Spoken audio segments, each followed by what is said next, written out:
Okay, before going into this word, I wanted to tell about the greatness of God. ముందుగా ఈ వాక్యంలోకి వెళ్ళక ముందు దేవుని యొక్క గొప్పతనాన్ని చెప్పాలనుకుంటున్నాను. Okay, so when I was reading this word, this chapter, Luke 23, ఈ యొక్క వాక్యం నేను చదువుతున్నప్పుడు in the start of the, uh, so basically it's a context of how Jesus was being arrested. ఈ ఈ వాక్యంలో మొదటి సందేశం ఏంటంటే ఏం చెప్తుందంటే దేవుడు ఏ విధంగా కట్టబడ్డాడు అనే దాన్ని బట్టి ఈ వాక్యం మనకు చెప్తుంది. Okay, so from Luke 23rd, the words that fascinated me is Luke 23rd, 8th verse. లూకా సువార్తలో ఏ వాక్యం నన్ను ఆకర్షించిందంటే లూక్ 23rd 8th verse 8వ అధ్యాయం 23వ Can somebody read that? హేరోదు యేసుని చూచి మిక్కిలి సంతోషించెను. ఆయనను గూర్చి చాలా సంగతులు విన్నందున ఆయన ఏదైనను ఒక సూచక క్రియ చేయగా చూడ నిరీక్షించి బహుకాలం నుండి ఆయనను చూడగోరెను. Okay. So here we see that Jesus was taken under custody in Herod's kingdom. హేరోదు యొక్క రాజ్యంలో యేసుక్రీస్తు కస్టడీలోకి తేబడగా మనం చూస్తూ వచ్చున్నాం. So in here we can see that how Herod is so eagerly waiting to see Jesus because of the miracles and the works that he has done. మరి దేవుడు చేసిన అద్భుత కార్యాలు హేరోదు చూడాలని ఎంతో ఆకర్షిస్తున్నాడు ఈ రాజ్యంలో. ఎందుకంటే దేవుడు ఆ రోజుల్లో చేసిన అద్భుత కార్యాలు మనందరికీ తెలుసు. సో హేరోద్ కూడా like imagine king waiting for you to know about you to meet you. ఇప్పుడు ఎగ్జాంపుల్ నేనే ఉన్నాను అనుకో, I'm a normal person and we have prime minister Narendra Modi. Imagine Prime Minister Narendra Modi waiting for me to so that I can meet him because of the great things that I have done. That's a very big thing. మనం ఏం చేసిన గొప్ప కార్యం బట్టి నరేంద్ర మోదీ నన్ను ఆహ్వానిస్తున్నాడు అనేది ఒకసారి ఊహించుకోండి. Just an example. అట్లాంటిది దేవుడు చేసిన గొప్ప కార్యాలు ఎంత గొప్ప అంటే it reach to many kingdoms and many Kings. మరి దేవుడు చేసిన గొప్ప కార్యాలు ఎంత గొప్ప అంటే అది ఎన్నో రాజులకు వర్తిస్తుంది. So ikkada what fascinated me is the greatness of Jesus Christ, the miracles he's done, and kings waiting to meet him, waiting to know about him. మరి ఇక్కడ నన్ను ఏది ఆకర్షించిందంటే దేవుడు చేసిన ఒక అద్భుత కార్యాలు మరి ఆ యొక్క రాజ్యాలు తన కోసం ఎదురు చూడడం నన్ను చాలా ఆకర్షించింది. Okay, and after that we'll go into the word that is supposed to be preached, right? 23:34. We'll go back again and I wanted to read it out again. Jesus said, "Father, forgive them, for they do not know what they are doing." And they divided up his clothes by casting lots.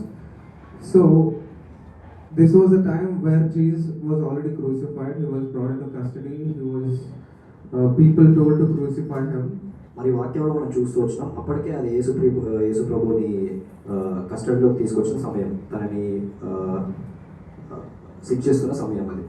Okay, దీనికంటే ముందు Jesus was betrayed by Simon Peter కదా. Is that right? Jesus was betrayed by one of his disciples. 12 disciples ఉన్నారు కదా. Jesus was betrayed by who? By Simon Peter కదా. Simon Peter, ఇస్కరియోతు, Judas Iscariot. Okay, I just wanted to check if you guys are attentive or not.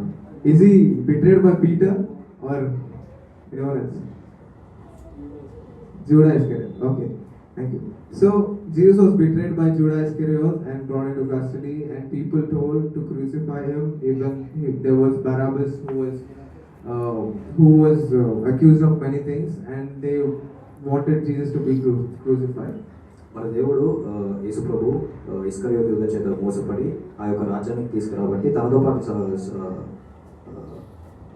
పాటు బరబ్బాని కూడా బంధించడం మనం చూస్తున్నాం. Okay, దాని తర్వాత దేవుణ్ణి సిలువ వేసిన తర్వాత the first word that is said is, "Father, please forgive them, they do not know what they're doing." మన సిలువ వేసిన తర్వాత దేవుడు మొదటిగా ఏమంటున్నాడంటే, ప్రభువా వారిని క్షమించు, వారు ఏం చేస్తున్నారో వాళ్ళకి తెలియట్లేదు అని. So here we are seeing how gracious God is. మరి ఇక్కడ మనం చూస్తున్నాం దేవుడు ఎంత గొప్పవాడు అని. ఇమాజిన్ మిమ్మల్ని ఎవరన్నా తీసుకెళ్ళి ఏ తప్పు చేయకుండానే మిమ్మల్ని తీసుకెళ్ళి బంధించి సిలువ వేస్తే ఒప్పుకుంటారు. అందరు ఇక్కడే ఉన్నారా? హల్లెలూయా, హల్లెలూయా. ఓకే, అందరు ఇక్కడ ఉన్నారు కదా. Okay, imagine if someone took you, accused you of false allegations, and trying to kill you or take your life away. ఒకసారి మీరు ఊహించుకోండి, కొంతమంది వచ్చి మీరు ఏం తప్పు చేయకుండానే మిమ్మల్ని శిక్షించడానికి వచ్చినప్పుడు మీరు ఎలా ఊహిస్తారండి? చాలా ఘోరంగా ఉంటుంది పరిస్థితి. కానీ మనం ఒప్పుకోం కదా, దట్ నేనేం తప్పు చేశాను, నన్ను ఎందుకు అరెస్ట్ చేశారు అనేది మీరు మాట్లాడతారు, మీరు తప్పు చేయనప్పుడు. But here what Jesus is doing is he surrendered to the will of God. ఇక్కడ దేవుడు ఏం చేస్తున్నాడంటే తను ఈ చిత్తానికి లోపడ్డాడు. దాని తర్వాత Jesus was forgiving them because అప్పుడు క్రూసిఫై చేయండి అన్న చెప్పిన వాళ్ళందరికీ తెలీదు that Jesus is the real Messiah, he's a real king, he's a king of juice అని ఎవరికి తెలియదు. అప్పటి వరకు ఆ రాజ్యం వాళ్ళకి ఎవరికి దేవుడే నిజమైన దేవుడు, తను దేవుని కుమారుడు అని ఎవరికి తెలియదు. అంత ఘోరమైన పరిస్థితిలో ఉన్నప్పుడు దేవుడు, even though he was in bad situation, he chose to forgive them. అంత ఘోరమైన సిచ్యువేషన్లో కూడా తను వాళ్ళని క్షమించాలని కోరుకుంటున్నాడు. I wanted to also tell about forgiveness and how strong forgiveness is. మరి ఇక్కడ క్షమాపణ గురించి కూడా నేను చెప్పాలనుకుంటున్నాను. క్షమాపణ ఎంత బలమైనది. Let us go to Ephesians 4:32. ఎఫెసీయులకు 4:32 వచనం. 4వ అధ్యాయం 32వ వచనం. ఒకరితో ఒకరు దయ కలిగి కరుణా హృదయులై క్రీస్తునందు దేవుడు మిమ్మల్ని క్షమించిన ప్రకారం మీరును ఒకరినొకరు క్షమించుడి. Okay. Do we forgive people? మన రియల్ లైఫ్ సినారియోస్ లో చూసుకున్నాము. We have many people, we have many relationships, and we have many people in our lives. Do we forgive them honestly? Like వాళ్ళు ఎప్పుడన్నా మన అగేన్స్ట్ గా తప్పు చేసినప్పుడు మన జీవితంలో మనం చూసుకుంటూ వస్తే మన చుట్టుపక్కల అనేక మంది ప్రజలు వస్తారు. మరి వాళ్ళని మనం క్షమిస్తూ వచ్చినామా? మనం ఒకసారి ప్రశ్నించుకుందాం. సరే, ఎగ్జాంపుల్ మన కాలేజ్ తీసుకున్నాం.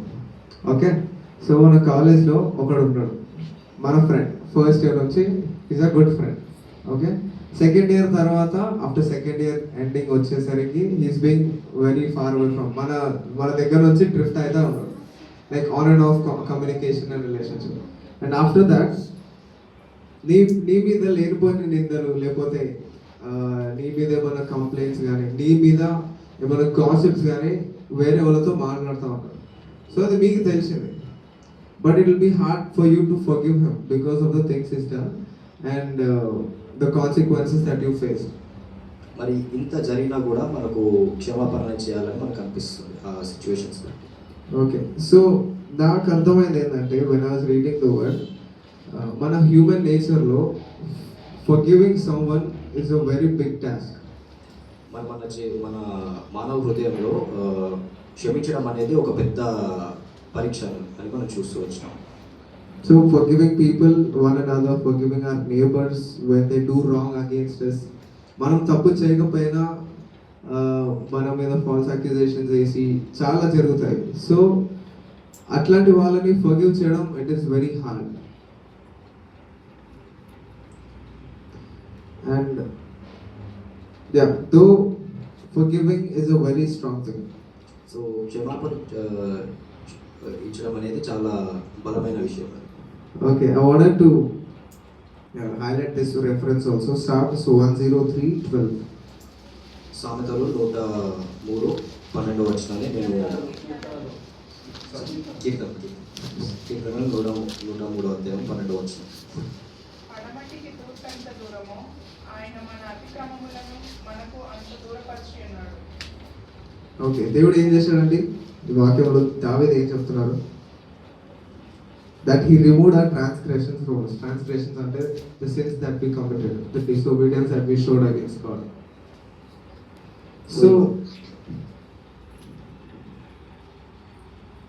okay, ఈ వర్డ్స్ ఏం చెప్తుందంటే that we see how God is taking away the sins and our transgressions away from us.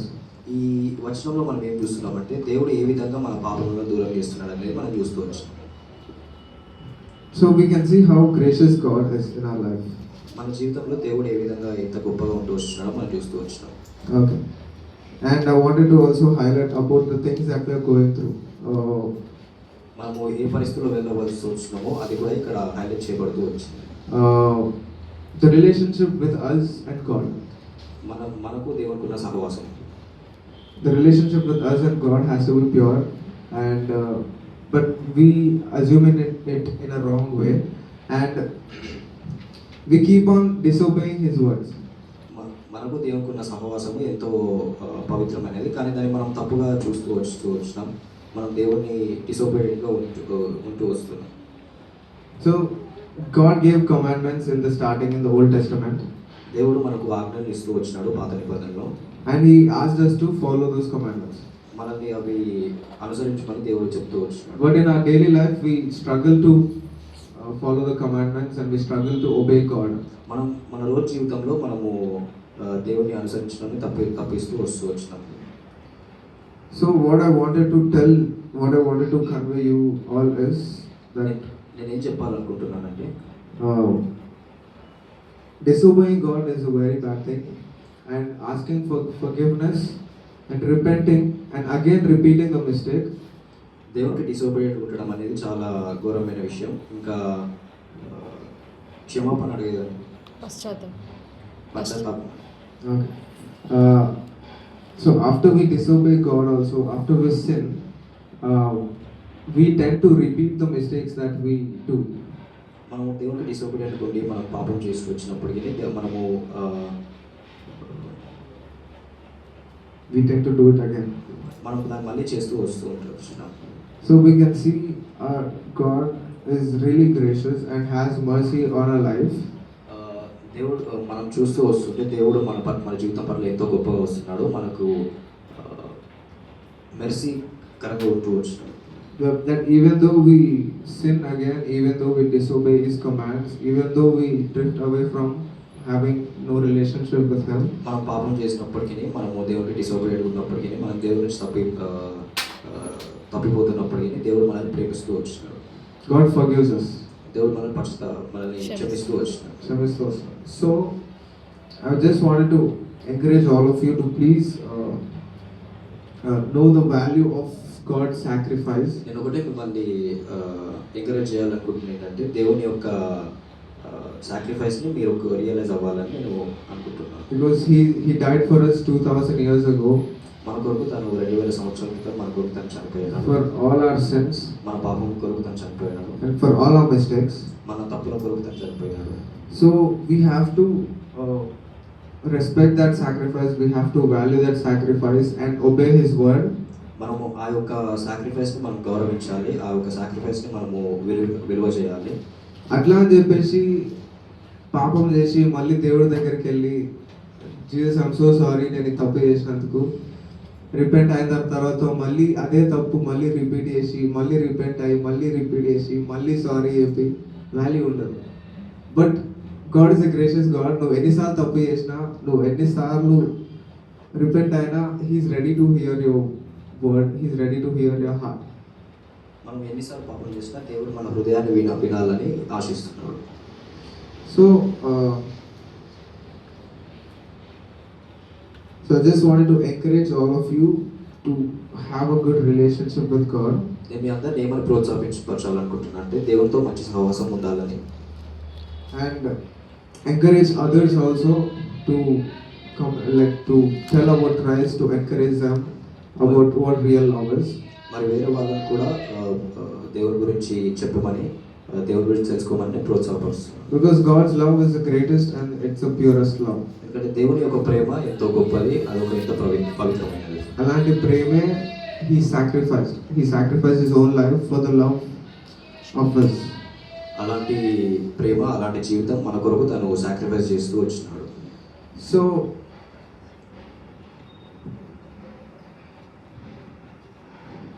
So I just want to share about that, and I want to really encourage all of you to carry your cross and follow Jesus Christ. ఎందుకంటే before crucifying Jesus, there was a man who helped Jesus to carry the cross, and Jesus also mentions about carrying the cross in the book of Luke and all the Gospels. Carrying the cross ante leaving ourselves, burying our body, burying the pleasures of our body, and resurrecting again in Christ. So we have to actually carry the cross, we have to bury ourselves. మనం దేవుని యొక్క శిలువని మోయాలి, దేవుని యొక్క భారాన్ని మనం మోయాలి. Okay, so that was what I wanted to share. అదే నేను పంచుకోవాలనుకుంటున్నాను. Forgiving people, ఇతరులను ప్రజలను క్షమించిన మన neighbors ని వాళ్ళు ఏదైనా తప్పు చేసినా forgiving them is